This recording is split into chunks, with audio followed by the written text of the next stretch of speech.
Hi guys, welcome to my review of the Quinjet aerial battle from Lego Marvel Superheroes. This released in 2012 in conjunction with the first Avengers film, a classic these days I suppose. This set released nearly 13 years ago, which is crazy.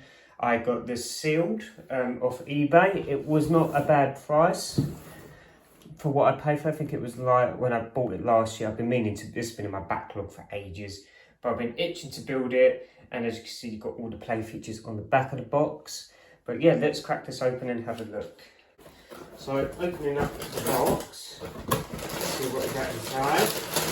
So there is numbered bags. Sometimes older sets don't always have numbered bags. So included inside is 5 numbered bags where they used to use the plastic, which you still get to this day. And yeah, as I said before, you get the large instruction booklet, which comes with a very large comic, and it's really good that this is sealed like this for such an old set. And you've got the sticker sheet all. So opening it up with the sleeve.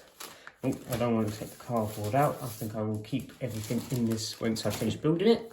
So you've got the sticker sheet, which isn't too bad. It's not terrible, but it is clear back, so you've got to be extra careful with these stickers when building the set.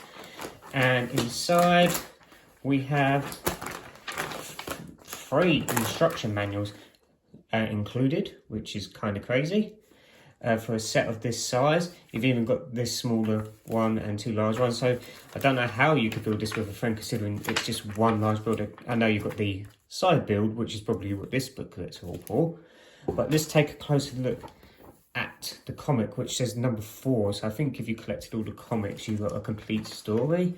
Correct me if I'm wrong. Now these 4 sets are obviously classics from the original wave up here. We've got the Deadpool and Wolverine set, which goes for a lot of money these days, especially after the new film that just came out last year. You've got 3 classic Avengers 1 sets, so they've only ever done 4 for this wave. And then 2013 and up to 2016, 17, I would say it was a great period of time for the Lego Marvel Superheroes line, especially DC as well. So you've got the Captain America set's little story. And then this set was a Smith's exclusive, I believe it was back in the day. We've got Iron Fist and Doc Ock, really cool exclusives. And then here's the story for the Quinjet, which gets 2 pages. So I'm assuming there was other comics. I haven't done too much research into it. But on the back, you got like this 3D rendering of all the characters, minifigures that come across all the sets, which is really cool to see that. So here's the Chitauri Build a lot closer. So you got a sticker here on one side and on the reverse side as well. So I would highly recommend using a brick separator like Jam Bricks does to apply these stickers because they are clear backed. You got a larger sticker on the front. Got some teeth here. You can angle these however you'd like. So these are all like fully posable. But you do not get any accessories for the Chitauri. But you also have at the back here a spot for Loki. Now I didn't sit him down because of his cape would get all creased because it's the older style crinkly cape. But as you can see there, you can see where he sits. We're moving the Chitauri. So you can tilt this forward to get easier access. And you've got all those studs there to place your minifigure however you like. And yeah, that's what it looks like without the minifigures included.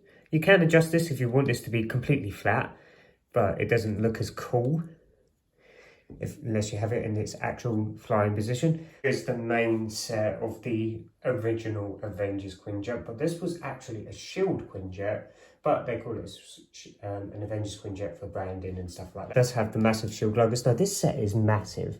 So I got this for £90, which is probably roughly what it would cost in today's money, probably about 120 considering how much mass there is and larger pieces. So you had like the 2 big canopy pieces, the side pieces and back pieces here and here.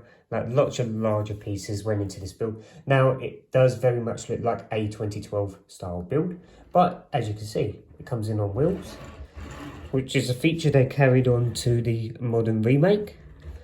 So you can move it around like that. You could have it do like a 360 wheelie if you really wanted to, which is kind of cool. But so taking a closer look at some of the details of the cockpit area. So at the moment I've got Black Widow in there. So this just all lifts up like so. You can take one minifigure out and see you've got a sticker control panel and a very nice built up seat, which looks quite modern for a set like this. Then you can close that on up. You can also remove this windscreen piece. So you've got the classic fire extinguisher, a large big control panel, and 2 seats for Thor and Iron Man or any other characters. And you can see right into the back of the build all the Technic build at the wings. So the wings are just the same but reversed. Well, I don't like how the end of the wings are done. As you can see, there's quite a large gap here because they use this one Technic piece with the hinge connection with a ratcheted joint, like so. So you can get all kinds of weird poses out of it, but I really don't like how that looks. To be honest, even when you try and put it flat, it doesn't really look that good. Definitely have it at an angle. These are at an angle as well on the front here. Now spinning it around, you can see there the large shield logo, which these were printed. And you do have the same sticker on both sides of the wing, FF for Fantastic Four. And on the back, while we're here, we can have a look at the engine, so you can pose these how you'd like. You can see it uses the old transparent orange inlet pieces, and you've got a little ramp, which we'll get to later on. But yeah, nice big build engine pieces that you put on towards the end of the build. You can see how the body is done, how it's all built up. So you've got a red button here for a play feature, which we'll get to later on. But yeah, it's really nice texturing. A lot of greys and a lot of old blues. Like you get a lot of these transparent pieces that look really old-fashioned, like a weird translucent light blue. Don't know how you describe that, but yeah, it does not look very modern at all. You do have a sticker here and a sticker here either side for more extra detailing. This little section here, which just opens up, which is on a little flap. So inside of there, I've got Iron Man, but you can also, as you probably guessed and saw earlier, a little storage area. So at the moment I've got Iron Man in there. Let's take him out of the way. But yeah, you've got quite a few studs in there. And as you just saw, you can have Iron Man with the repulsor pieces in there as well, fully standing up. It's very tall in space in there. It's just a shame it wasn't a bit wider, that they could have accommodated this space for the Hulk. But it does drop all the way to the floor. So you can have minifigures running back up into it. And then the Technic mechanism, which I think they could have done without, would have allowed you to walk straight through the build. Close that up like that. You've got a few little lights on the back. That's what the build looks like from underneath. You've got 2 flick fire missiles, which you can adjust like so, and gives you easier access to fire them off, or you can fold them away to give it a cleaner style look. The aeroplane wheel piece, which I don't know if they still use this piece, and then you've got these older style wheels here as well. You've got a part of the Technic function there. As you press this red button, and there you go, voila. You're probably thinking, oh wow, that's very bright and colourful. Yeah, not very good Technic colour coordination. So you can slide out of here. So you can see it's got this little piece on the bottom. It just slides right off. You've got this little drone build, which is kind of cool. It's got a large sticker on it. You can have that flying around. Slide it on in, push it up, and you'll hear it lock. I thought we'd start off by taking a look at the villains. So you've got Loki and a Chitauri foot soldier on the right. Very cool leg printing on both of these minifigures. As you can see, they went all out on their designs. The Loki helmet they still use to this day, but I think in a slightly different colour and mould, like the plastic they use for it. You can see there how detailed and on the back of the torso this Chitauri is.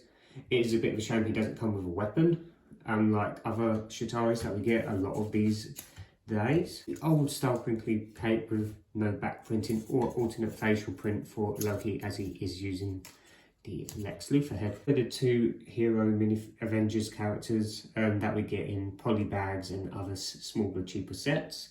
So you've got Thor on the left with the hammer that was introduced for this theme back then. You've also got Iron Man, which also introduced a new helmet mould, so that was really cool. We got a Comic-Con proof of concept where it was just a minifigure head, but this was the full-on helmet build with the flip-up visor and all that.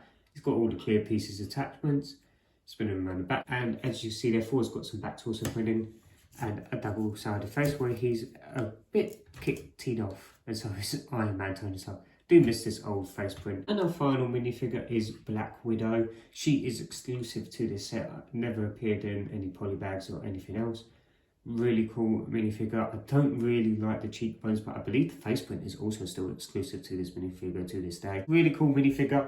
If you're a minifigure completionist like myself, you definitely wouldn't be getting this set just for this minifigure to have every Black Widow minifigure. And you can see her back's also printed as well, with the belt with her hairpiece removed. And that's going to do it, guys, for my look at this classic Lego Marvel superhero set. Let me know in the comments what you guys think of this set. I think it is very cool. I do really like this Quinjet. I like how beefy and bulky it is, but it's definitely very dated in some of the building techniques and colour choices of the pieces. Unlike its more modern counterpart from a few years ago, you can see there the dark grey Quinjet does look a lot better and more clean and modern design. We're not here to talk about that. I will be doing a full comparison video of the Age of Ultron Quinjet releases, which I will be doing a comparison of every Quinjet that Lego have made since 2012 to 2025. So make sure you stay tuned for that massive video that's coming up in the very near future as we're getting closer and closer to August. I can't believe it's already May. But hope you all had a good May 4th weekend, and may the Force be with you, even though this is a Marvel minifigure, but it's all owned by Disney now, so it doesn't matter anymore. Anyways, I'll see you all in the next video. Bye for now.